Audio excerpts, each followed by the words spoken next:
যদি সামনে সাকিব দাঁড়িয়ে থাকে কি বলতে চাইবেন তাকে? আমি কিছুই বলতে চাবো না। কেন? আমি দেখলেই দড়ি জাবরাই দড়ি, ভাইয়া তুমি কেমন আছো, ও জাবরাই ধরে আমার, এই তো। চেষ্টা তো থাকতেই হবে। চেষ্টা না থাকলে হবে কেন? আজকে সাকিবের জায়গায় চলে গেছে, তার চেষ্টা ছিল প্রচুর। সকালবেলা ঘুম থেকে উঠে নিয়ে যেতাম মোহাম্মদপুর, ওখান থেকে বাসায় নিয়ে আসতাম, নিয়ে যেতাম শাহজাহানপুর, শাহজাহানপুরতে নিয়ে আসে না কি বলে কমলাপুর, কমলাপুর থেকে বাসায় যেত, বাসার থেকে আবার বিকালবেলা আব্বা নিয়ে আসতো, আমি নিয়ে আসতাম স্টেডিয়ামে, স্টেডিয়ামে জিম করাইতাম, জিম করায় আবার চাইনিজ রেস্টুরেন্টে খাওয়াইয়া তারপর বাসা নিয়ে যেতাম। সাকিবকে তৈরি করতে অনেক অনেক কষ্ট। আপনারা যারা আলাপ করেন তারা তার কাছেও যেতে পারবেন না।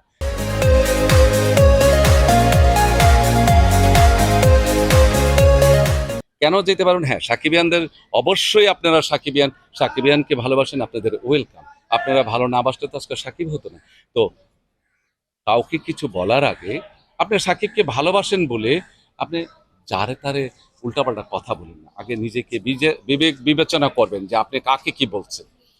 আপনারা বলতেই পারেন, কারণ আপনার হাতের মোবাইল আছে, ইজি কথা, যেই যেমনি পারে কমেন্টস করে বলে দিতে পারেন। কমেন্টস করলে তো আর কোনো কিছু বলতে হয় না। আগেকার দিন না একটা চিঠি নিয়ে যাইতে হলে কাঠ খোর পোহাইতে হইতো, এইবারই লুকাইতে ওইবারই লুকাইতে, এরে ধরতে হইতে এরে ধরতে হইতে। এখন আপনার হাতের মধ্যে মোবাইল আছে, গাট গাট গাট গাট করে আপনার ব্যবহার, আপনার কমেন্টস দিয়ে আপনি তৈরি করে দিলেন। এটাই তো। এই সেই সাকিব।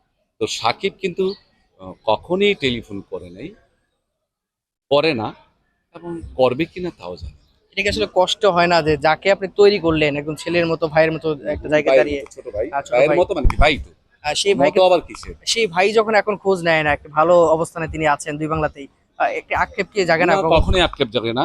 এই জন্য আক্ষেপ জাগে না, অনেক সময় বাবা মার কুসন্তান থাকে। কুসন্তান যদি না থাকতো তাইলে বাবা মা বৃদ্ধাশ্রমে যায় কেন? এত কষ্ট করে যে বাবা মাগুলোকে, বাবা মা সন্তানদের মানুষ করে, সেই সন্তানটাই কিন্তু বাবা মাকে বৃদ্ধাশ্রমে দেয়। কিন্তু আল্লাহ তাল্লাহ কিন্তু আমাকে সেই বৃদ্ধাশ্রমে নেয় না। আমারও কিন্তু বাড়ি আছে, নিজের বাড়ি আছে।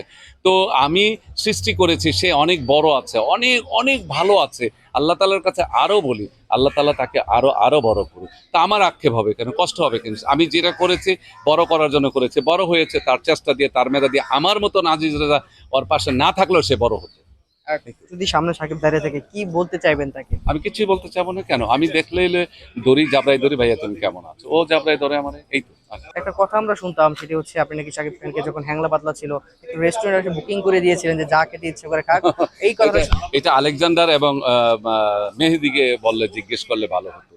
যে একদিন আলেকজান্ডার এবং মেহেদি বসে স্যুপ খাচ্ছে, তা আমি ওরা নিয়ে গেলাম। নিয়ে যাওয়ার পরে শুটিং শেষ করে আমি ওই রেস্টুরেন্টে নিয়ে গেলাম, স্টেডিয়ামের 1 নম্বর গেটের ওইখানে চাইনিজ রেস্টুরেন্ট ছিল। তখন আলেকজান্ডার মেহেদি বলল, আমাদের জীবনে যদি এরকম একটা ভাই থাকতো তাহলে আমরা জীবনে অনেক সাকসেস হতে পারতাম। সত্যিকার অর্থেই ও লাকি, আপনার মতো একটা ভাই পেয়েছে। ওইটাই তো, এই তো পাওনা, আর কিছু করার নেই। একজন বড় ভাই ছোট ভাইয়ের জন্য যা কিছু করা দরকার আমি তাই করেছি। ওখানে চাওয়া পাওয়ার কিছু নেই।